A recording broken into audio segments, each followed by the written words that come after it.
देखिए, आज इंटरमीडिएट की हिंदी सामान्य का कैकई का अनुताप नामक पाठ से जहां हमने छोड़ा था पूर्व में, वहीं से हम लेते हैं। कैकई का अनुताप का मतलब है माता कैकई के द्वारा किया गया पश्चाताप। जो उन्होंने गलती की, मंथरा के कहने पर प्रभु श्री रामचंद्र जी के लिए, माता सीता के लिए, लक्ष्मण भैया के लिए 14 वर्ष के लिए वन के लिए भेज दिया। सबने समझाया, किसी की बात नहीं मानी। आज वो भरत भैया के साथ वन में आई हैं ताकि राम को वापस ले चलें, प्रयास करने के लिए। तो कहते हैं प्रभु श्री रामचंद्र जी यहाँ पर, प्रभु ने भाई को पकड़ हृदय पर खींचा। राम ने अपने अनुज भाई भरत के लिए अपने हृदय पर खींच लिया, अर्थात अपने हृदय से लगा लिया। रोदन जल से सब विनोद उन्हें फिर सींचा। प्रेम के आंसुओं से भरत को भिगो दिया। इतने रोए प्रभु श्री रामचंद्र जी उसके प्रेम में, अपने भैया भरत के प्रेम में, कि भरत भैया के कपड़ों को भिगो दिया। रोदन जल से सब विनोद उन्हें फिर सींचा। और क्या कहा प्रभु ने? सब अयोध्या वासियों के सामने, मंत्रियों के सामने, वहां अपने कुलगुरु जी बैठे थे, वशिष्ठ जी, उनके सामने। प्रभु श्री रामचंद्र जी के 2 गुरु थे बच्चों। एक कुलगुरु थे जिन्होंने नामकरण संस्कार करा और पठन पाठन का कार्य किया था, वो थे कुलगुरु वशिष्ठ जी। और एक दूसरे गुरु थे,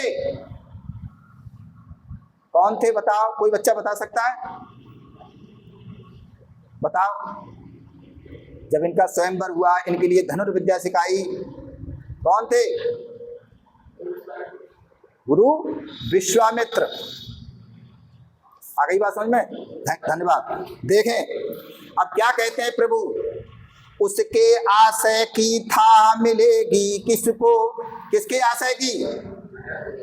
उसके मानी भरत के। भरत के आशय की था किसको मिल सकती है?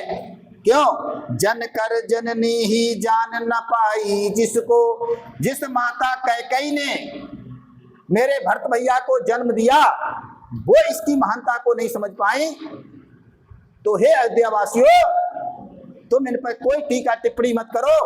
तुम क्या समझ पाओगे और हम क्या समझ पाएंगे? अरे माता तो अपने पुत्र के विषय में सब कुछ जानती है, और एक धर्मात्मा माता है मेरी कैकई। बच्चों याद रखना कि प्रभु श्री राम रात्रि का विश्राम और भोजन माता कैकई के द्वारा ही करते थे। माता कैकई उनके लिए पुत्रवत प्यार करती थी, पुत्रवत।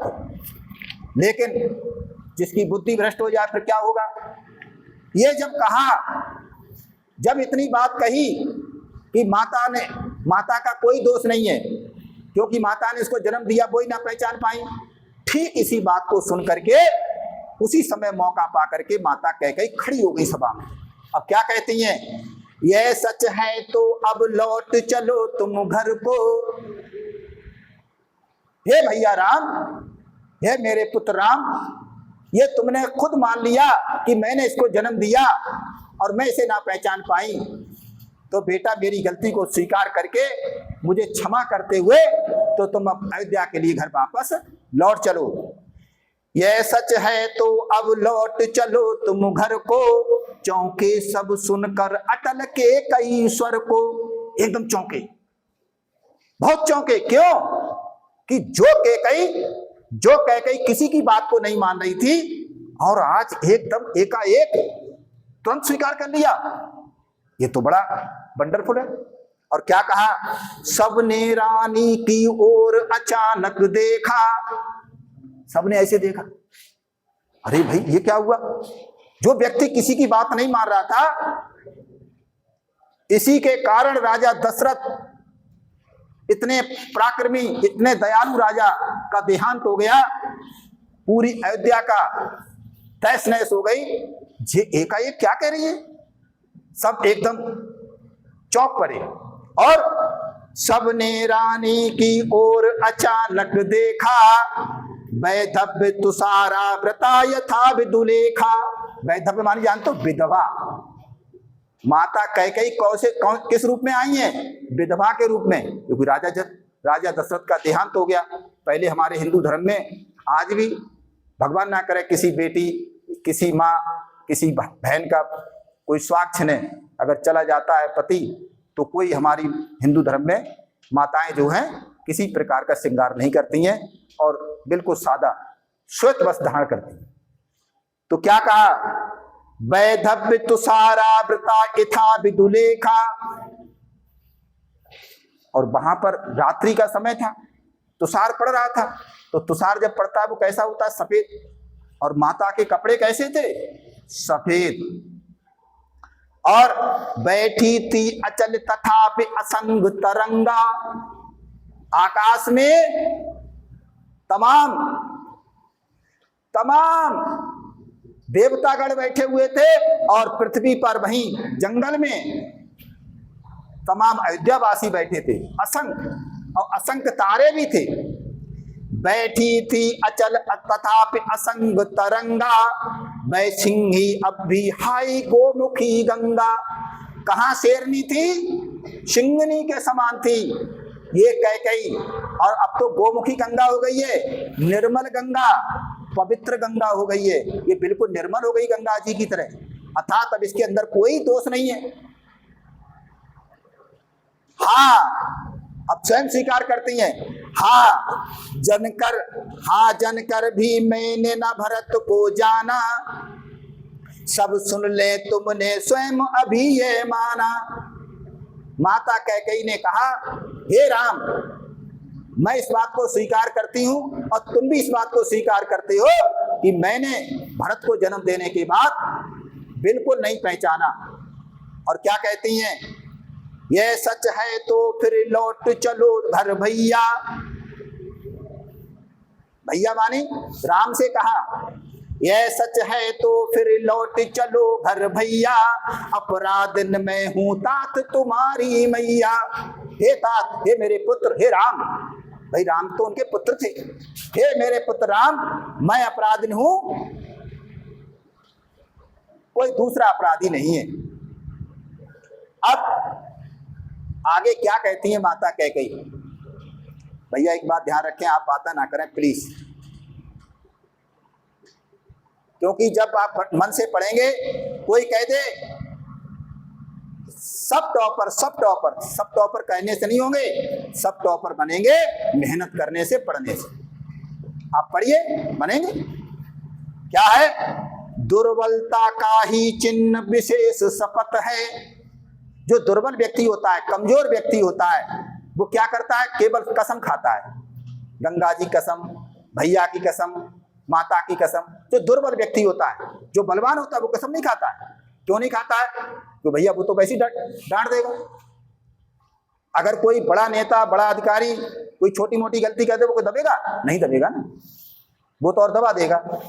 गरीब कमजोर व्यक्ति, अब वहां माता कैकेयी है कमजोर, स्वयं उनका पुत्र ने उनको माता कहना बंद कर दिया, तो उनके पास सिवा कसम खाने के और दूसरा कोई चारा नहीं है, कोई उनकी कहने वाला नहीं है। तो कहती हैं, दुर्बलता का ही चिन्ह विशेष शपथ है, पर अबला जन के लिए कौन सा पथ है। मैं अबला हूं, मैं स्त्री हूं, मेरे लिए कौन सा रास्ता है, क्या उपाय है मेरे लिए? मैंने जो महान पाप किया है, इस महान पाप से बचने का कौन सा उपाय है, ये मुझे बताने का बेटा कष्ट करें। और क्या कहती हैं माता? बहुत अच्छी बात कहती हैं, यदि मैं उकसाई गई भरत से हूं, अगर मेरे लिए मेरे पुत्र ने ये उकसाया हो कि मैया तू मेरे साथ चल, तूने वचन दिया है, अगर तू वचन वापस ले लेगी तो भैया राम वापस आ जाएंगे ना। मुझे मेरे पुत्र ने नहीं उकसाया है कि तू मुझे चल, मैं तो खुद ही निवेदन करके आई हूं। मुझे भरत ने नहीं बुलाया है, मैं स्वयं चल के आई हूं। कितनी बड़ी बात कहती हैं, यदि मैं उकसाई गई भरत से हूं, तो पति समान ही स्वयं पुत्र भी खोऊं। मैं इतनी बड़ी कसम खा के कहती हूं, हे राम, बड़ी सभा में कसम खा के कहती हूं कि अगर मेरे पुत्र ने मुझे ये सलाह दी हो, भरत ने, कि चलो तुम्हें हम ले चलते हैं, तुम्हारे कहने से राम भैया वापस आ जाएंगे, तो मेरे जैसे पति मर गए ना तुम्हारे पिता राजा दशरथ, ऐसे ही मेरा पुत्र भी मर जाए। कितनी बड़ी करुणा, कितनी बड़ी विडंबना रही होगी माता कैकेयी, कितनी रोई होंगी। अब वहां राम देख रहे हैं, और राम की सबसे लाडली माँ है कैकेयी, जिस माँ ने उनको जन्म दिया कौशल्या ने, उनसे इतना प्यार नहीं करते थे राम। कैकेयी माता से ही प्यार ज्यादा करते थे। और आगे क्या है, जब इतनी बात कही, कसम खाई, पति की कसम खाई, अपने बेटे की कसम खाई, एकदम लोग उठे होंगे वहां पर, रुको रुको रुको, ठहरो, ऐसी बात मत कहो। लेकिन माता क्या कहती हैं, ठहरो मत रोको, मुझे कहूं सो सुन लो, मुझे मत रोको, मैं जो कह रही हूं वो बात को सुन लो। अगर ढंग से पढ़ोगे तो मेरी गारंटी है तुम्हें याद हो जाएगी, और हम ये YouTube पे डाल देंगे, घर पर भी इसको देख सकते हैं। मैं ये नहीं कहता कि मैं हिंदी का ज्ञाता हूं, मैं तो तुच्छ हूं। बड़े बड़े विद्वान इसी नगर में पड़े हुए हैं, मैं तो उनकी चरणों की धूल के बराबर भी नहीं हूं। मैं प्रयास करता हूं आपको समझाने का, मात्र ये, ठहरो मत रोको, मुझे कहूं सो सुन लो, पाओ यदि उसमें सार, उसे सब चुन लो। जो मैं बोल रही हूं, जो मैं कसम खा रही हूं, उसमें जो भी तुम्हें अच्छा लगे वो चुन लो, जो तुम्हें अच्छा लगे, जो मुझे सजा देना चाहो, मुझे माफ करना चाहो, जो तुम्हारे मन में है वो चुन लो। और क्या कहती हैं, करके पहाड़ सा पाप मौन रह जाऊं, मैंने पहाड़ जैसा पाप किया है और मैं चुप रह जाऊं, राई भर भी अनुताप न करने पाऊं। राई जानते हो, एक सरसों, पहाड़ के समान मैंने पाप किया है, एक सरसों के दाने के बराबर भी मैं पश्चाताप ना कर पाऊं। याद रखना बच्चों, कोई गलती करे और स्वीकार कर ले, तुम्हें कोई डांटे ना, अगर कभी तुम्हें गुस्सा में डांटे और डांट करके तुम्हें सुधारने का प्रयास करे, तो तुम याद रखना वो तुमसे ज्यादा प्रेम करता है, इसलिए डांट के कह रहा है। अगर तुमसे प्रेम ना करेगा तो तुम्हें डांटेगा नहीं, वो कहेगा जितना बिगड़ सके बिगड़ने दो साले को। इसलिए तुम्हें पिता प्यार करते हैं, इसलिए तुम्हारी माँ तुमसे प्यार करती है, इसलिए तुमको डांट के कहती है कि मेरा पुत्र कहीं बिगड़ ना जाए। ऐसे ही तुम्हारा कोई विशेष शुभचिंतक होगा तो वो तुमसे डांट के कहेगा, तो ये मान के चलो कि वो तुमसे हित करता है। अभी तुमने देखा बिहार में खान सर कहाँ चले गए। हमेशा याद रखो, अति का भला न बोलना, अति की भली न चूप, अति का भला न बरसना, अति की भली न धूप। अति किसी चीज की ज्यादा ठीक नहीं है, धैर्य धारण करना चाहिए। शिक्षक हैं हम लोग, कहो हमारे बारे में कह दो, गाली दोगे दे लो, हमारा धर्म है। हम और महात्मा, अध्यापक और महात्मा क्या होता है, उसकी भाषा शैली बिल्कुल मधुर होनी चाहिए। कैसी होनी चाहिए, मधुर होनी चाहिए। आगे देखें क्या कहती है माता आगे, थी सन छत्र शशि निशा ओस टपकाती, रोती थी नीरव सबा हृदय थपकाती। वो कैसी रात्रि थी, एक तारों युक्त रात्रि थी, और उस तारों युक्त रात्रि में चंद्रमा चमक रहा था। शशि निशा, शशि मानी चंद्रमा, निशा मानी रात्रि, समझ रहे। और क्या टपक रही थी वहां, ओस अर्थात तुषार गिर रहा था। रोती थी नीरव सबा हृदय थपकाती।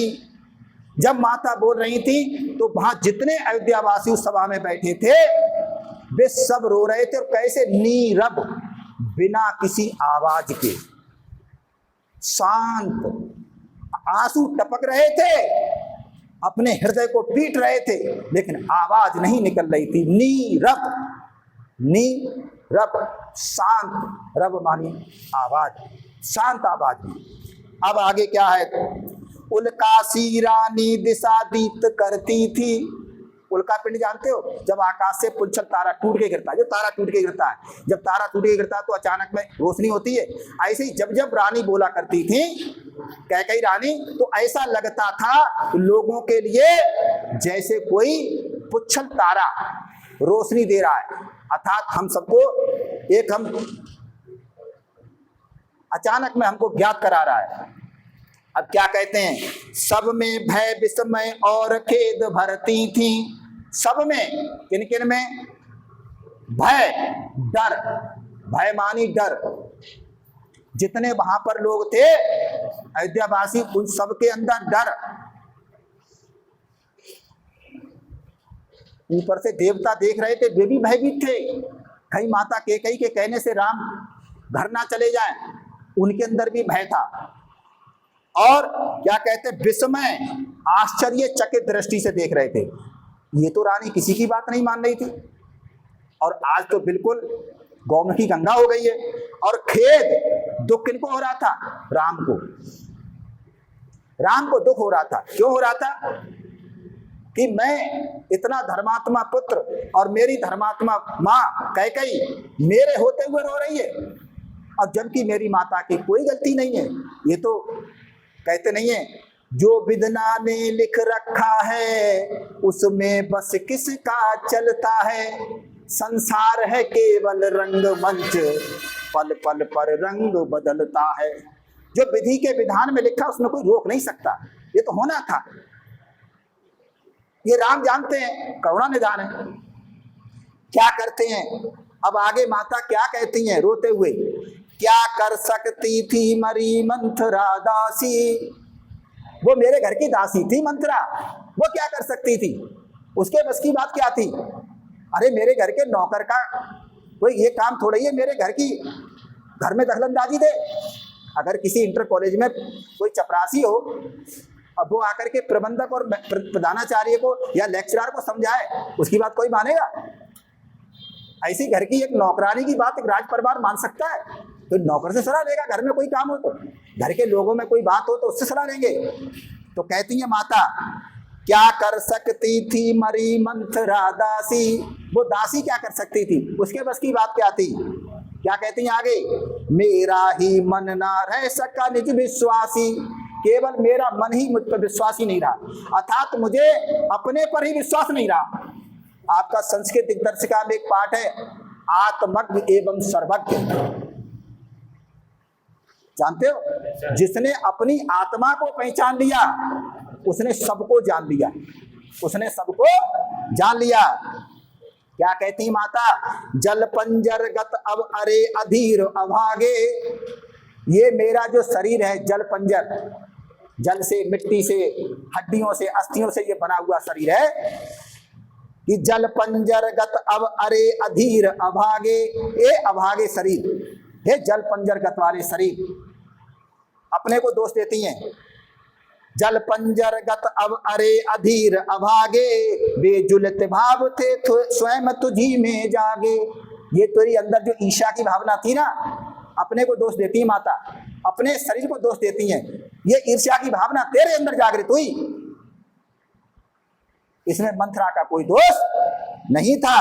और क्या कहती हैं आगे, कहती हैं माता, क्या शेष बचा था कुछ न और इस मन में। इस मन में अब कोई अवशेष नहीं है, जो कुछ जितना बुरा कर सकता था ये मेरा मन इसने कर दिया। और आगे क्या कहती है माता, कुछ मूल्य नहीं बात सल्य मात्र क्या तेरा। हे राम, मैंने तुझसे पुत्रवत प्यार किया है, वात्सल्य मानी पुत्रवत, मैंने तुझसे पुत्र के समान प्यार किया है, अर्थात मैंने तुझे अपना बेटा माना है। क्या मेरा कोई तुझ पर अधिकार नहीं है? माता के कैकेयी कहती हैं कि मैंने तुझसे पुत्रवत प्यार किया है, अर्थात तुझे पुत्र माना है, मैं तेरी माता हूं, अब मेरा तुझ पर कोई अधिकार नहीं है। और कहती हैं, कुछ मूल्य नहीं वात्सल्य मात्र क्या तेरा, पर आज अन्य सा हुआ वत्स भी मेरा। वत्स मानी पुत्र, ये जो आज मेरा पुत्र है भरत, वो भी आज पराया हो गया है, उसने भी मुझसे माता कहना बंद कर दिया है। थूके मुझ पर त्रिलोक भले ही थूके।